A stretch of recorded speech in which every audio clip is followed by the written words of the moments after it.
ಯಾವುದಾದ್ರೂ ಇಂಪಾರ್ಟೆಂಟ್ ವಿಷಯ ಮಾತಾಡ್ತಿದ್ರಾ? ರಾಂಗ್ ಟೈಮಲ್ಲಿ ಬಂದೆ ಅನ್ಸುತ್ತೆ. ಸಾರಿ ಪ್ರೀತಮ್, ಕೂತ್ ಪ್ಲೀಸ್.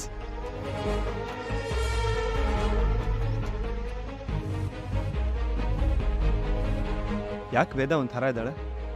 ಏನಾಯ್ತು? ನಿನ್ನೆ ನಮಗೆಲ್ಲ ಸವಾಲು ಹಾಕೋ ಥರ ಹೇಳಿದ್ಯಲ್ವಾ, ವಿಕ್ರಮ್ ಜೊತೆ ಸಾಕ್ಷಿ ಎಂಗೇಜ್ಮೆಂಟ್ ನಡೆಯೋದಿಲ್ಲ, ಅವ್ನು ನನ್ನನ್ನೊಬ್ಬಳನ್ನ ಬಿಟ್ಟು ಬೇರೆ ಯಾವ ಹುಡುಗಿಯರ್ನೂ ಸಹ ಕಣ್ಣೆತ್ತಿ ನೋಡಲ್ಲ ಅಂತ. ಅವನು ಅನ್ಕೊಂಡ ಸಮಯದಲ್ಲೇ ಅವನು ಅನ್ಕೊಂಡ ಹಾಗೇನೆ ನಿಶ್ಚಿತಾರ್ಥ ನಡೀತು. ವಾಟ್? ನಿಶ್ಚಿತಾರ್ಥ ನಡೀತಾ?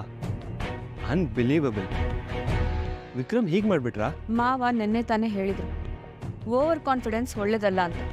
ಈಗೇನಾಯ್ತು? ಅಜ್ಜಿ, ಈ ವೇದಾವತಿ ಹೇಳಿದ್ರೆ ಮುಗೀತು, ಯಾವತ್ತೂ ಸುಳ್ಳಾಗಲ್ಲ, ಅದೇ ಶಾಸನ ಅಂತ ಹೇಳ್ತಾ ಇದ್ರಿ. ಈಗ ಏನಾಯ್ತು? ಯಾಕೆ ಸೈಲೆಂಟ್ ಆಗಿದ್ದೀರಾ? ಓಹೋ, ಇದು ಉಮಾ ಮಹೇಶ್ವರರ ಒಂದು ಲೀಲೆನಾ? ವಿಕ್ರಮ್ ನನಗೆ ಚೆನ್ನಾಗಿ ಗೊತ್ತು. ಅವ್ರು ಯಾವತ್ತೂ ಮಾತಿಗೆ ತಪ್ಪೋ ಮನುಷ್ಯನೇ ಅಲ್ಲ.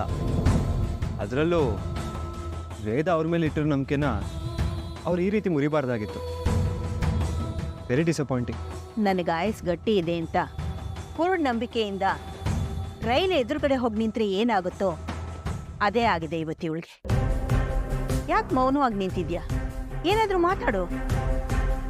ನನ್ನ ವಿಕ್ರಮು ಹುಲಿ ಸಿಂಹ ಅಂತ ಎಲ್ಲ ಹೇಳ್ತಾ ಇದೆಯಲ್ಲ, ಈಗ ಏನಾದರೂ ಮಾತಾಡು. ಆಯ್ತಾ ನಿಮ್ದೆಲ್ಲ ಮಾತು?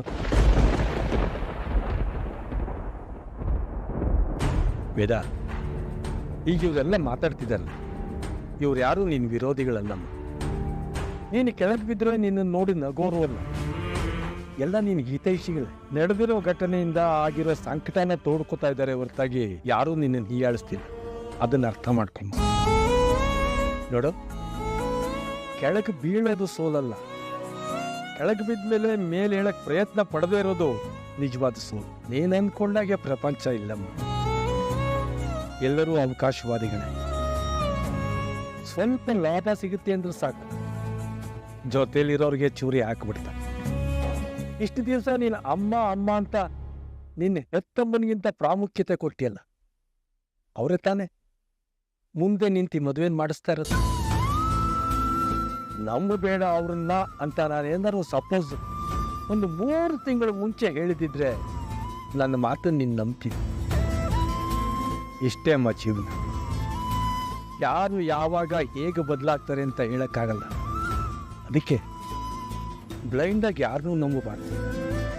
ನೋಡು, ನಿನ್ನ ಹೆತ್ತ ತಾಯಿನ ಬಿಟ್ಟು ಬೇರೆ ಯಾರೂ ನಿನಗೆ ತಾಯಿ ಆಗಕ್ಕೆ ಸಾಧ್ಯ ಇಲ್ಲ, ಇದು ನಿಜ. ನೀನು ಓದ್ದೋಳು, ಬುದ್ಧಿವಂತ, ನಿನಗೆ ಹೆಚ್ಚಾಗಿ ಹೇಳೋದು ಅಷ್ಟು ಸರಿ ಬರ. ದಯವಿಟ್ಟು ವಾಸ್ತವ ಸ್ಥಿತಿನ ಅರ್ಥ ಮಾಡ್ಕೊ, ಮುಂದಿನ ಜೀವನದ ಬಗ್ಗೆ ಯೋಚನೆ ಮಾಡು. ಇಲ್ಲಿಗೆ ನಿನ್ನ ಜೀವನ ಮುಗೀತು ಅಂತ ತಿಳ್ಕೊಬೇಡ ತಾಯಿ. ನಾನು ನಿನಗೆ ಪದೇ ಪದೇ ಹೇಳೋ ಹಾಗೆ, there is always a second chance. Take your own time. ಇನ್ಮೇಲಾದರೂ ನಿನ್ನ ಬಗ್ಗೆ ನೀನು ಯೋಚನೆ ಮಾಡು.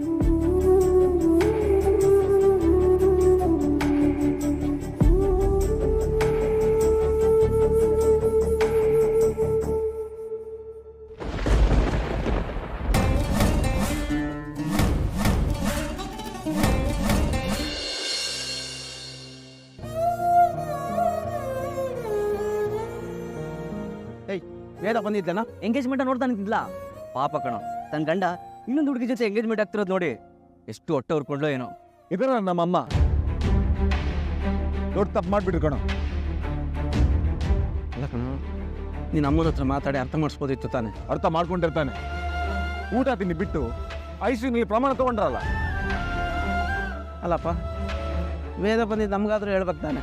ಅವಳಿಗೆ ಸಮಾಧಾನ ಮಾಡಿ ಕಳಿಸ್ತಿದ್ವಲ್ವ?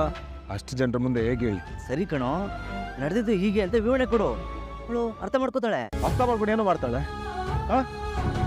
ಅಲ್ಲ, ನಾನಿನ್ ಗನಂದರ ಕೆಲಸ ಮಾಡಿದ್ದೀನಿ ಅಂತ ನಾನು ಫೋನ್ ಮಾಡಿ ನಾನು ಒಳ್ಳೆಯವನಂತ ಹೇಳ್ಕೊಳ್ಳಿ.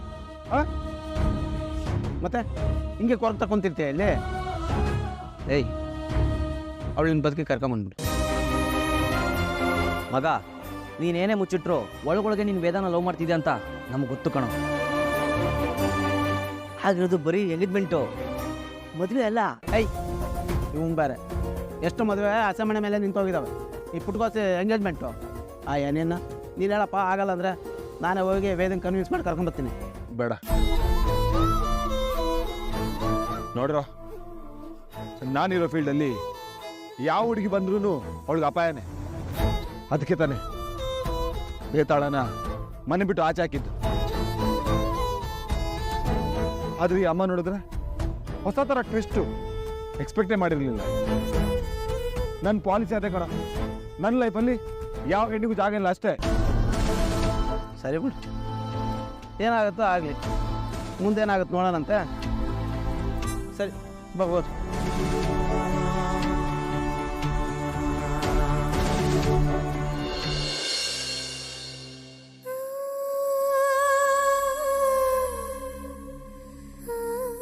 ವಿಕ್ರಮ್ ಒಪ್ಪಿಗೆ ಕೊಟ್ಟ ಮೇಲೆ ಈ ಮಂಗಳ ಕಾರ್ಯನ ನಾನು ಮಾಡ್ತಾ ಇರೋದು.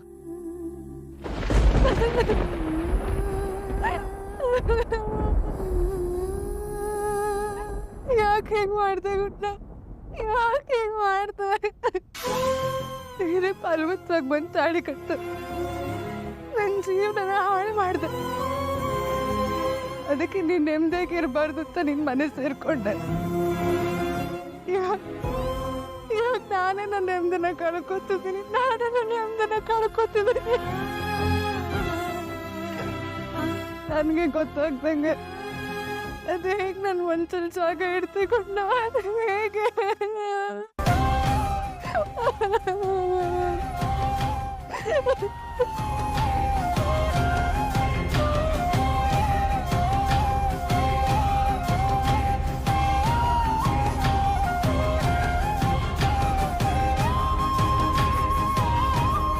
ರೀತಿಲಿ ಜನ ಹುಚ್ಚರಾಗ್ಬಿಡ್ತಾರೆ ಅಂತ ಓದಿದ್ದೆ, ಕೇಳ್ತೆ.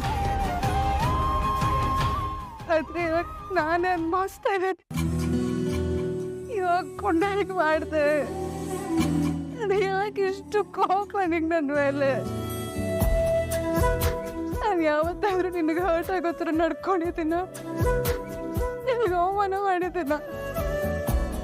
ಪ್ರತಿ ಸಲ ನಿನ್ನ ಪರನೇ ತಾರೆ ನಿಂತೆ ನಾನು.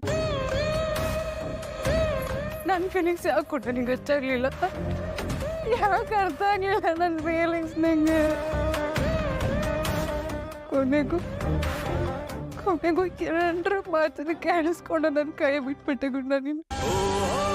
ನನ್ನ ಕೈ ಬಿಟ್ಬಿಟ್ಟೆ ನೀನು. ನನ್ನ ಮನ್ಸನ್ನ ಚೂರು ಮಾಡ್ಬಿಟ್ಟೆ ಗುಂಡ. ಸೋಲಿಸ್ಬಿಟ್ಟೆ ಗುಂಡ ನಿನ್ನನ್ನು. ಸೋಲಿಸ್ಬಿಟ್ಟೆ ನನ್ನ.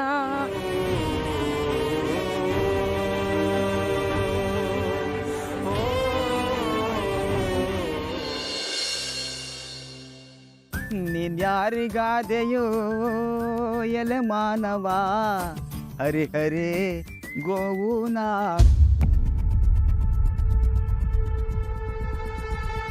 ಇದೇನಾಯ್ತು ಇವಳಿಗೆ? ಇದಕ್ಕಿದ್ದಂಗೆ ಚೆನ್ನಾಗೇ ಇದ್ದಲ್ಲ.